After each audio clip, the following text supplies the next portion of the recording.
全能的上帝是创造天地的主，他的能力显为至高，他的威严传遍全地，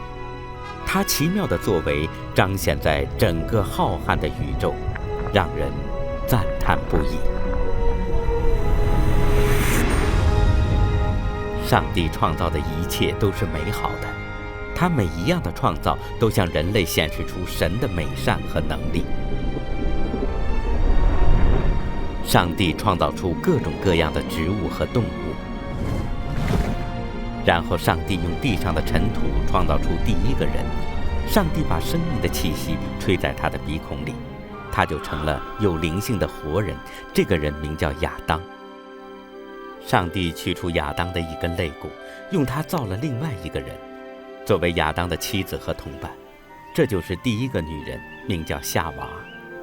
上帝创造人的时候，把自己的一些属性给人，好让人能够享受与他亲密美好的关系。上帝为人预备了一个美丽的园子，叫伊甸园，亚当和夏娃就在那里幸福地和上帝生活在一起。那时世界上没有痛苦和死亡。上帝对人说，在伊甸园里，其他树上的果子你都可以吃，除了一棵树上的果子你不可以吃，你要是吃了就一定会死。但是有一天，魔鬼引诱夏娃去吃那不该吃的果子，夏娃不仅自己吃了，还给她的丈夫吃了。亚当和夏娃这样做，因此他们就犯了罪。因为上帝是圣洁的，所以人和上帝亲密的关系就破裂了。上帝把亚当和夏娃从伊甸园里赶了出去，他们因为不顺服就有了这个下场，而且死亡也临到了他们。亚当和夏娃的后代也都因此经历着痛苦和死亡。但是上帝很怜悯人类，他继续深深地爱着他们。上帝为人预备了一条路，好让人能够重新回到他那里，和他恢复亲密美好的关系，和他一起生活。上帝在圣经里已经把他救赎人类的计划告诉了人们，那就是上帝不按着人该受的刑罚处罚人，而是让自己的独生子替人受刑罚。圣经中记载，上帝向古时候住在中东的一个人显明了他救赎人类计划的一部分。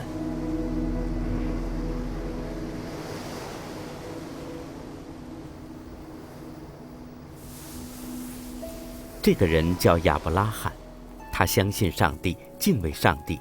上帝答应要祝福他，赐给他一个儿子，让他的后代将来要像海边的沙子和天空的星星一样，数也数不清。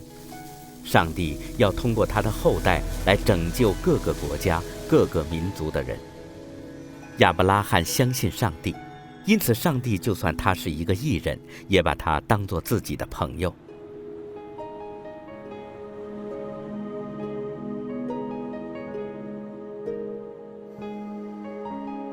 有一天，上帝要试验亚伯拉罕，看他是不是真的相信上帝，服从上帝的命令。上帝叫亚伯拉罕把他心爱的独生儿子当作祭物献给上帝。亚伯拉罕知道上帝会透过这个儿子赐给他许多后代，因为他相信上帝的这个应许，就决定顺服上帝。于是他打算杀了自己的儿子，好当作祭物献给上帝。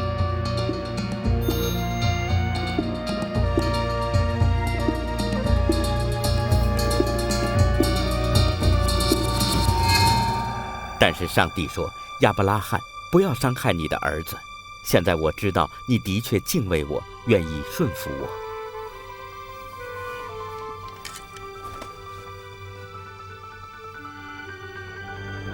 上帝在附近预备了一只公山羊，这只羊的脚被小树丛卡住了，亚伯拉罕就过去抓住羊，用它代替自己的儿子献给了上帝。上帝预备这只羊来代替亚伯拉罕的儿子死在祭坛上，这就像亚伯拉罕显明了上帝对人的爱。上帝爱人，就像父亲爱自己的孩子一样。上帝通过这件事向人显明他拯救人类的计划，那就是上帝要自己预备一只替罪羊来替我们的罪死。上帝也向古代的很多先知显明，他要派自己的独生子来替亚当的后代死，好除掉我们的罪恶。上帝付出最昂贵的代价来拯救人类，谁愿意相信上帝的独生子是为他的罪而死，愿意接受上帝的拯救，他就能和上帝恢复亲密的关系。先知也称上帝的儿子为弥赛亚，意思就是被上帝膏抹的救主。上帝派弥赛亚来救人，做他们的王，直到永远。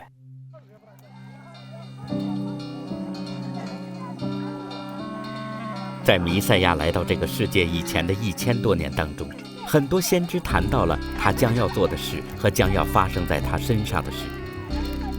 先知大卫王说，上帝将要宣告弥赛亚是他的儿子。其他的先知也用上帝的儿子这个词来说明弥赛亚和上帝的亲密关系。他们也谈到弥赛亚要做人的救主和王。先知以赛亚预言说，必有童贞女怀孕生子，要给他起名叫以马内利，就是上帝和我们同在的意思。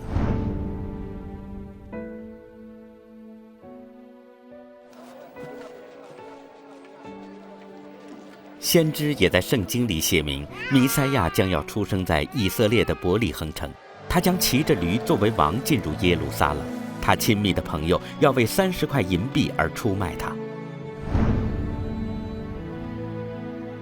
他将牺牲自己的生命来拯救人类，但是上帝要使他从死里复活，并且使他升天，回到上帝的右边。将来他要驾着云回来，上帝要给他权柄，审判全世界，并要永远作王。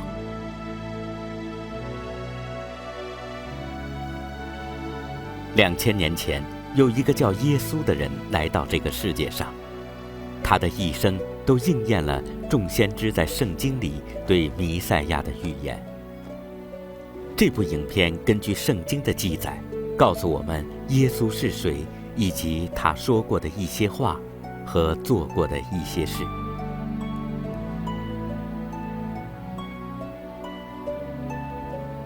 在这部影片里，有一个演员扮演耶稣，